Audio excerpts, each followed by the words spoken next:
اتهامات بالخيانة واتهامات بالسرقة، شماتة ناس وتعاطف ناس تانية. ايه اللي بيحصل مع مها الصغير؟ شهر يونيو اللي فات مها الصغير طليقة الفنان أحمد السقا ظهرت مع الإعلامية منى الشاذلي، وكانت بتعرض لوحات على أساس إنها من إبداعها الشخصي وكده، واتكلمت عن حرية المرأة والضغوط اللي بتتعرض لها النساء وكلام يعني من هذا القبيل، وإنها بتحاول تعبر عن كل الستات من خلال الرسومات دي.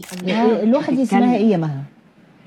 اللوحة دي اسمها ايه؟ والله انا كنت برسم فيلينجز اكتر، كنت بحاول الاقي مشاعر، يعني ان انا الاقي ثيم او الاقي فكرة، يعني حاجة تجمع لوحات كتيرة واعملها يعني. لكن ما عداش حوالي شهر عشان نلاقي بوست عبارة عن فضيحة. فنانة تشكيلية دنماركية اسمها ليزا لاش نيلسون نشرت على صفحتها صور البرنامج واللوحات، وبتقول إنها بتاعتها من سنة 2019، وأعلنت قدام الملايين إن مها حرامية. ليزا لما شافت الصورة قالت بكل وضوح: اللوحة دي بتاعتي، اللوحة اللي معروضة في الحلقة مسروقة مني حرفيا. وكتبت كمان إنها حاولت تتواصل مع مها الصغير ومع منى الشاذلي ومع إدارة القناة والبرنامج، لكن محدش رد عليها. وساعتها منى الشاذلي بقت في موقف محرج قوي، فاضطرت فيما معناه تنزل اعتذار للفنانة الدنماركية ليزا، وحطت صورة اللوحة وكتبت: نحترم المبدعين الحقيقيين ونقدر إبداعاتهم الأصلية. وبعد كده الدنيا اتقلبت حرفيا على السوشيال ميديا. إزاي مها تعمل كده؟ إزاي تنسب لنفسها فن مش هي اللي عاملاه؟ وبقالنا يومين السوشيال ميديا ما بتتكلمش غير عن مها الصغير واللي حصل. طب إيه يا ترى ردود أفعال الناس والجمهور؟ أغلب الجمهور كان داعم بشكل كبير جدا للفنانة التشكيلية، وقدروا مجهودها في الدفاع عن حقها على انستجرام، وآلاف المصريين كانوا بيكتبوا لها كومنتس دعم وتشجيع، وكانوا بيعتذروا بالنيابة عن مصر كلها، واتملى الاكونت عندها رسائل دعم واعتذار بعد اللي حصل. في نفس الوقت كان في مصريين كتير متضايقين جدا من مها، وكتبوا ده في الكومنتس عند الفنانة التشكيلية، ووصفوا مها بانها محترفة سرقة لوحات عالمية، وانتقدوا تصرفها بشكل حاد جدا في الكومنتس. ده في شوية منهم ومنهم بعض المشاهير والبلوجرز اللي كتبوا لها: يا ريت ترفعي قضية على مها عشان لازم انها تتحاسب قانونيا. وفي جمهور تاني عبر عن احترامه لرد منى الشاذلي، واعتبروه موقف سليم ومهني منها انها تعبر عن صاحب اللوحة الحقيقي. اما القناة والبرنامج بقى فتعرضوا لمساءلة قانونية من المجلس الأعلى للإعلام عشان إزاي حاجة زي دي تحصل، فين الإعداد من اللي حصل ده؟ بس الحقيقة أنا ليا رأي هنا، على الرغم إن هو غلط كبير طبعا، بس مين هيراجع ورا ضيوفه بالشكل ده؟ الضيوف كل واحد فيهم في الحلقة اللي كانت مستضيفة فيها أكتر من مذيعة كان بيتكلم عن هواياته واهتماماته. مش طبيعي إن نجمة كبيرة أو مذيعة كبيرة زي مها الصغير هتكون بتكذب في هوايتها. العقل كده يعني العالم قرية صغيرة والإنترنت ما خلاش، فإزاي إعداد البرنامج كانوا ممكن يكذبوها ويراجعوا وراها هوايتها؟ شيء مش منطقي شوية. وبعد كل الجدل ده مها الصغير وبشجاعة كبيرة جدا طلعت واعتذرت، وقالت مها في بيان قصير على فيسبوك: أنا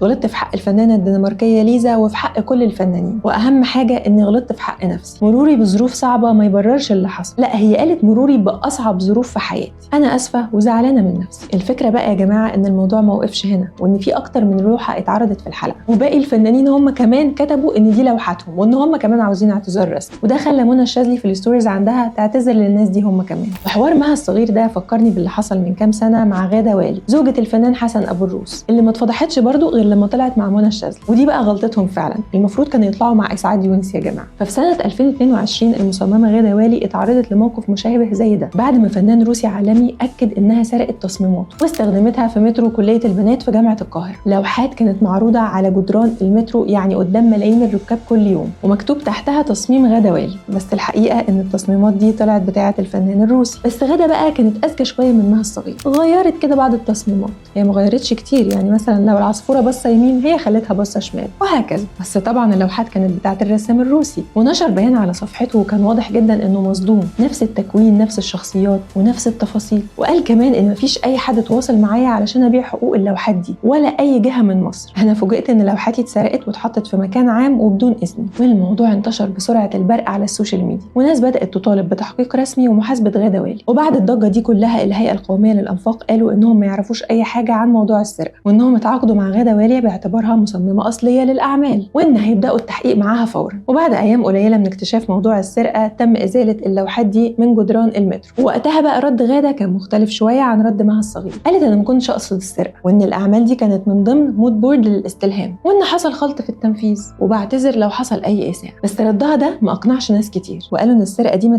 ينفعش أعمال عالمية ناخدها ونعتبرها بتاعتنا وتتاخد وتتحط في اماكن عامه من غير اذن صاحبها، خصوصا في مشروع ضخم زي مترو الانفاق. ونرجع تاني لمها الصغير، ووسط كل اللي بيحصل معاها ده هتلاقي ناس بتقول والله احمد السقا كان عنده حق، ده احمد السقا طلع مظلوم. معلش بس يا جماعه انا محتاجه اسال سؤال، هو مظلوم في ايه بالظبط؟ اللي حصل من فتره ان احمد السقا ابتدى يلقح في بوستات عن طليقته، وانها يعني بعد الانفصال ارتبطت بفنان مشهور. ايه علاقه ده بموضوع السرقه؟ هي لا طلعت ولا اتكلمت ولا قالت حتى هو عمل فيها ايه. مش معنى ان هي سرقت شويه لوحات ان جوزها يبقى كان كويس معاها، او ان احنا نكون عارفين ان الشخص ده كان كويس معاها. انا بس عايزه الاقي العامل المشترك بين الموضوعين، ده لا يتنافى مع ده، واحنا اصلا ما نعرفش ايه اللي حصل ما بينهم وسبب الطلاق ايه. ده وصل الموضوع ان في بعض الفنانين من امبارح طالعين بيدعموا احمد السقا وينزلوا بوستات عنه ويكتبوا كلام حلو كويس جدا عنه، زي منى فضالي والمخرج محمد سامي. طب ايه العلاقه يا جماعه؟ دلوقتي مها الصغير طلعت سرقه لوحات، ايه علاقه ده باحمد السقا؟ خصوصا ان هو اللي كان بيتكلم عليها وحش قبل كده، اصلا هي ما طلعتش واتكلمت ولا قالت اي حاجه. طب دلوقتي هنسال سؤال، هي مها الصغير قبل كده كانت بتعمل ايه في حياتها؟ مها الصغير هي بنت محمد الصغير، واحد من اهم مصففين الشعر في الوطن العربي، واللي اشتغل مع كبار النجمات. انا هدفي في الحياه النهارده بعد عمري ده في المهنه وفي حياتي العامه ان انا نفسي يحصل نهضه قويه جدا للشباب. النهضه دي انا مسؤول عنها في حدود حياتي وشغلي وحرفتي. مها درست الاعلام وبعد كده سافرت بره علشان تدرس الفاشن والستايلينج، وده فتح لها المجال انها تشتغل في تصميم الازياء، وعملت علامه خاصه بيها اسمها ميزون بيراميد، ويا رب اكون بقولها صح. مشروع له علاقه بالفاشن وبراندات الموضه، بس المشروع ما نجحش قوي. بعد كده اشتغلت محرره في مجلات بتهتم بالموضه والجمال، وظهرت في اكتر من مره في اكتر من دوره متعلقه بالموضه. اما سنه 2020 مها قررت تدخل مجال الاعلام، وعملت برنامج اتس شو تايم على قناه CBC، برنامج مهتم بالاخبار الفنيه والحوارات مع النجوم.